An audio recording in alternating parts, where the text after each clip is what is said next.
We're in Laura.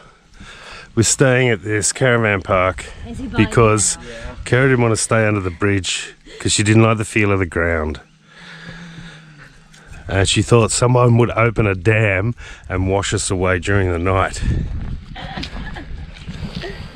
Yeah, the dog biting me. Ah, Rick, I'm being taken away by the dog. He's got you.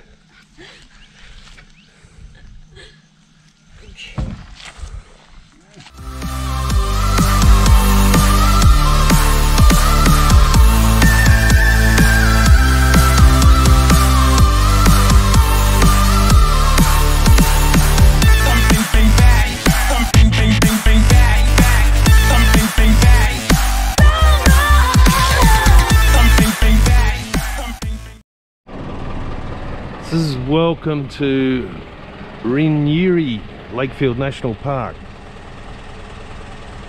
Second largest national park in Queensland. The park is jointly managed by the Aboriginal traditional owners and the Queensland government. We're at a place called Catfish Swamp. It's in the Lakefield National Park. Up here in Cape York. Hammer maps indicate that you'll not get through this national park in the wet season at all, and you can see where all the rivers converge, and it's a big swampy area. So we spent the night last night at Laura at the caravan park. I wanted to stay down on the river, but Kara wasn't happy with that, and last night and we came inland to escape the rain because I had a look at the 8-day outlook and the coast just doesn't look good. And last night at about 2 AM there was 16 spits of rain on the roof. And I got to admit, if I was down in that river, I would have been packing up. But yeah, so we spent the night at Laura. And then we took this Lakefield road through to Old Laura and then through to New Laura. And we're now on our way to Lakefield, and I've just stopped at this swamp here just to put the drone up. Just to put the drone up and have a look around.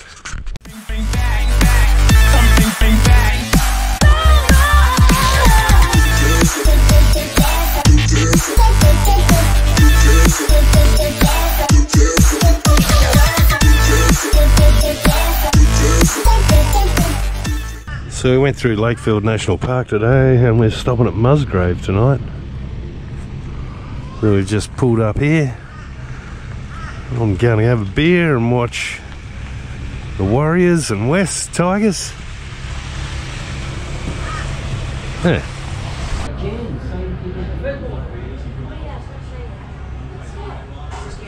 That's the story.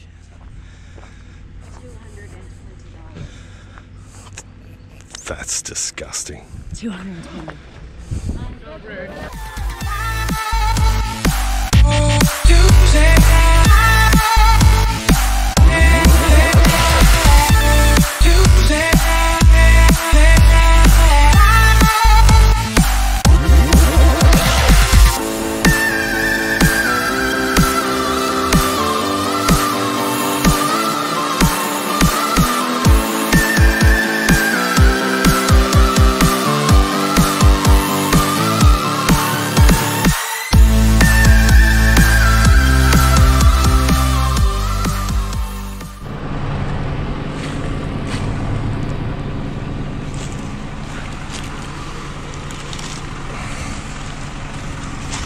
That's how coconuts grow.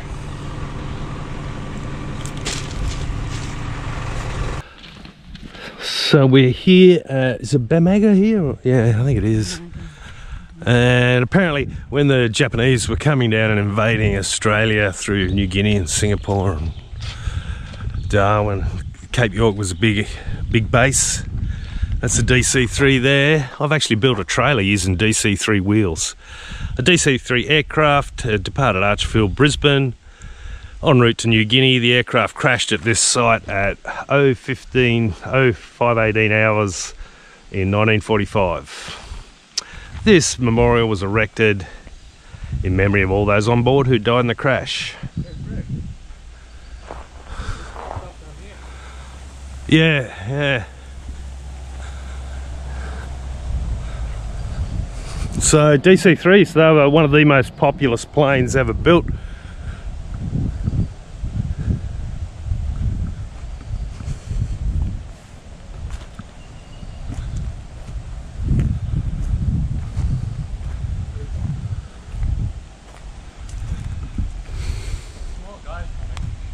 Yeah. Oh, so that's the propeller, that's the engine of one. That's the engine, yeah. One of the engines. Yeah. That's from landing gear. Go. Here's another engine. Yeah, that's the whole engine. The cockpit's completely missing.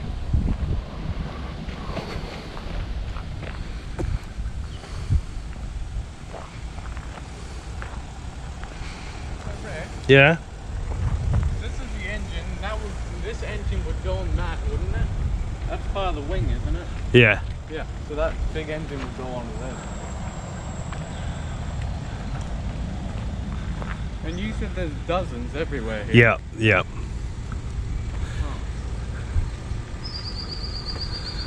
Like light. Oh yeah, because light's normally just a single pilot. It is a Bristol Beaufort Mark 8.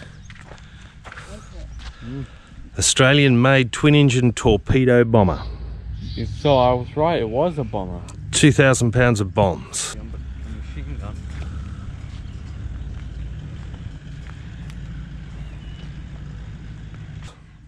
And that compartment under there.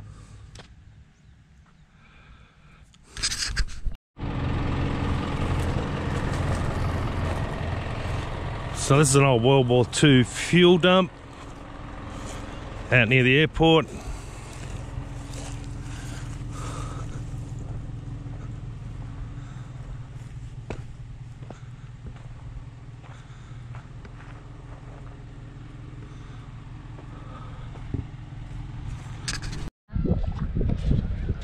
Red Island. That little baby island is called Red Island. Yeah. And out behind that you've got Prince of Wales Island, Thursday Island, Possession Island,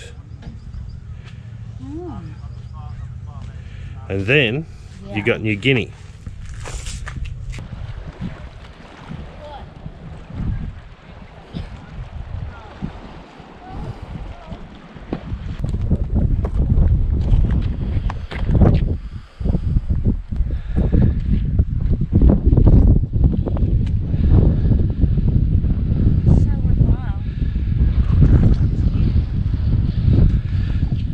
So that out there, that's the Coral Sea. That's straight ahead, out there's towards Torres Strait. And that's the Arafura Sea. Oh my gosh. So there's like 3 cities right here. Well, the Torres Strait out.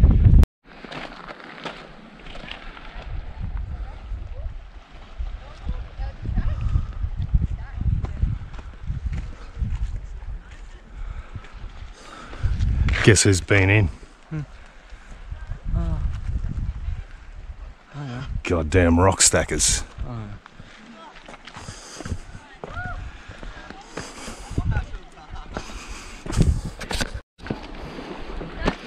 This is where the Australian mainland runs out of land, right here. Yeah. Have a look at this. Oh.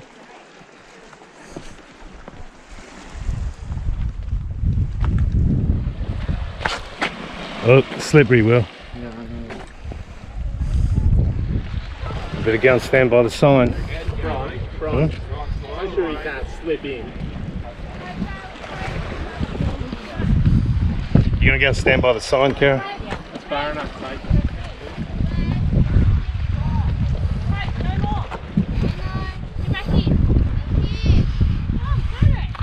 So that's the Coral Sea. Through there's the Torres Strait, and over there's the Arafura Sea and the Gulf of Carpentaria. And there's the sign. You are standing at the northernmost point of the Australian continent.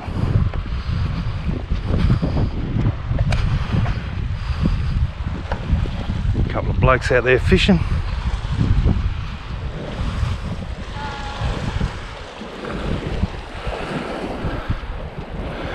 Hey Will, you see how the sign says you are standing at the northernmost point of the Australian continent? Yeah. If you go and stand behind it, what does that mean?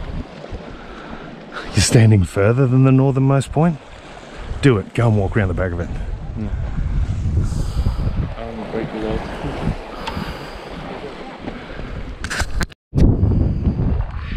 law. No, I've got to agree, it doesn't seem like that far. Hobart is 3,610 kilometres from the tip of Cape York. Little Odolphins. Little Adolphus Island, that's just out there behind you. Ah. And the other one's Mount Adolphus Island. Ah. Hey Kara, can you believe that's the cell phone tower over there?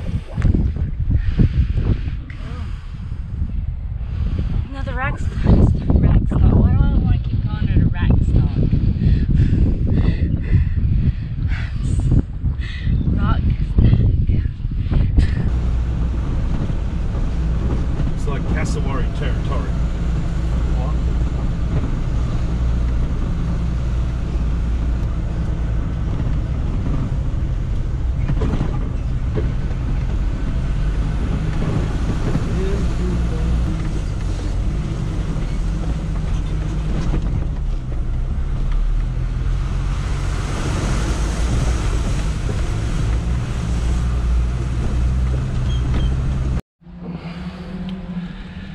Well, we're probably getting ready to leave Cape York. So I've just been around the truck. We've done 600 k's on corrugated roads. Some of that road is that corrugated that you can't drive on it. You got to drive in the ditch, which is fine if it hasn't been raining. So I'm just going to pull the air cleaner out and vacuum it, which is what I've done. You don't bang air cleaners because it just breaks open the fibres, which is what's there to stop the dust. So I just vacuumed it out. It pays to have a decent vacuum cleaner, not one of those little dust busters. They're just not good enough for vacuuming out the van and so forth. But you notice that this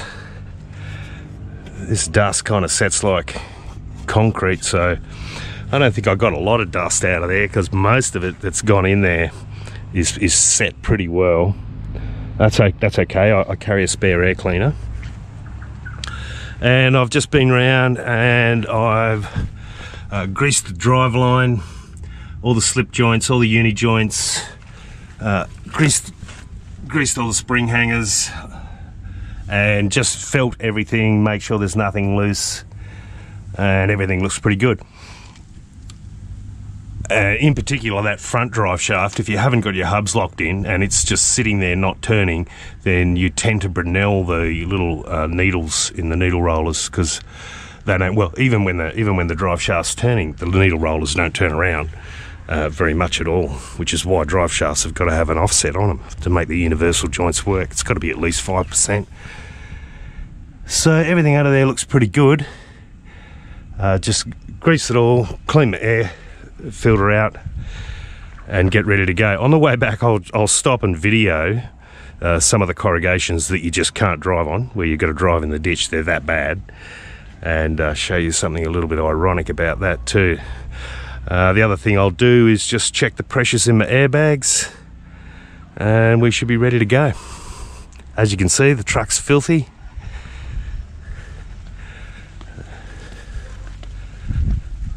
But it's done a lot of four-wheel drive tracks and a lot of dirt roads. And it will.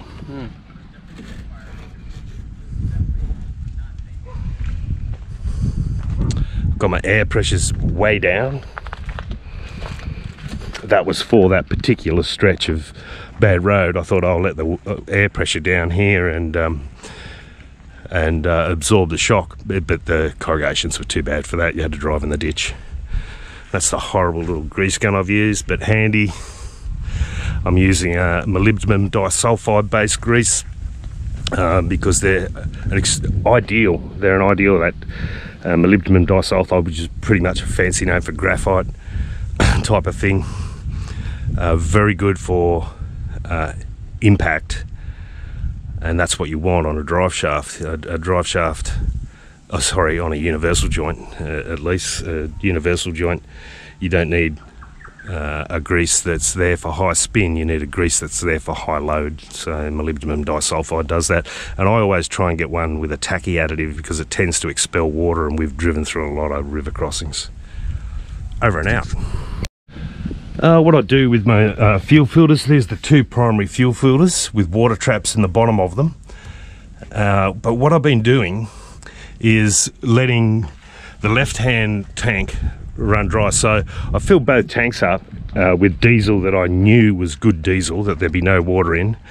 And then I pull out of the left-hand tank pretty much only and just fill up and fill the left-hand tank up. That way I know that I've always got good fuel in the right-hand tank, and I can switch to that anytime I want. I also put in an additive called, I think it's called Fuel Doctor. Yeah, it's called Fuel Doctor. All it is an emulsifying agent. Well, all it is. One of its main jobs is that it's an emulsifying agent. So if you get water in your tanks or water in your fuel, it will allow that water to mix into your fuel and go through your system without doing damage. Now, do you really need it? Well, not really, I suppose. You could get out here every day, drain the water out of here if you've got water, or just check. But the thing about the Fuel Doctor is if I've got water in my fuel, then this fuel will go a cloudy white colour, and I'll at least know that I've got water in that fuel. But I've checked both of them. Neither of them are cloudy and neither of them have got water in there. So that's all good.